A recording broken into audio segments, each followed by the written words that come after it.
Happening now, structural engineers are trying to determine what's next for a nearly 2-century-old building in Schenectady, which shifted and crumbled today as construction tapped away nearby. We're talking about the Nicholaus Building, which was built back in the 1820s and stands at the corner of Erie Boulevard and State Street. That's also where we find our Kimberly Howard right now. And Kimberly, I know the crews are still on the scene there. What are they doing right now tonight? Well, as hours later, and this intersection is still shut down to traffic. In the meantime, structural engineers are still trying to determine if this nearly 200-year-old building can still stand. I feel not safe, Thai Bistro owner Pia Mastamasi watched helplessly as her restaurant began crumbling around her. Because a lot of stuff fell down on the floor, the tile fell down on the floor. Thai Bistro is on the ground level of the historic Nicholaus Building on State Street. Police blocked off the major downtown intersection and evacuated the building, closing the restaurant that employs 10 people. I hope, they can figure out, and we can reopen, when everything's safe. So. Firefighters say at least 3 people live upstairs. They now have to stay elsewhere as structural engineers try to determine what's next.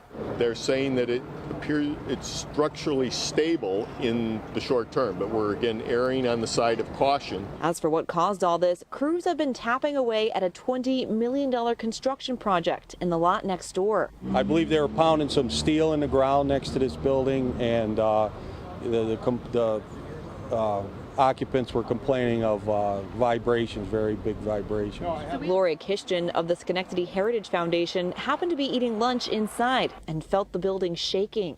The noise was very severe. She says she immediately went to City Hall, concerned about the situation, and this wasn't the first time. We were very concerned that they had an appropriate engineering plan to protect that structure, and so we did send a letter to Metroplex last year about that before they started any construction. Metroplex's response? We had sensors, seismic sensors in the building. We did bracing of the building prior to construction starting.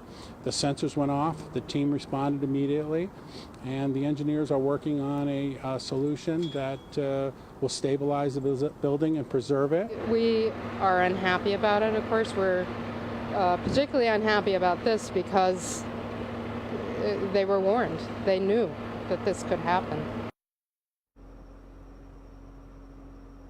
Now, this building is not on the National Register of Historic Places, so technically it's not protected from demolition. However, the chairman of Metroplex tells me they will do everything they can to save it. Live in Schenectady, Kimberly Howard, CBS 6 News.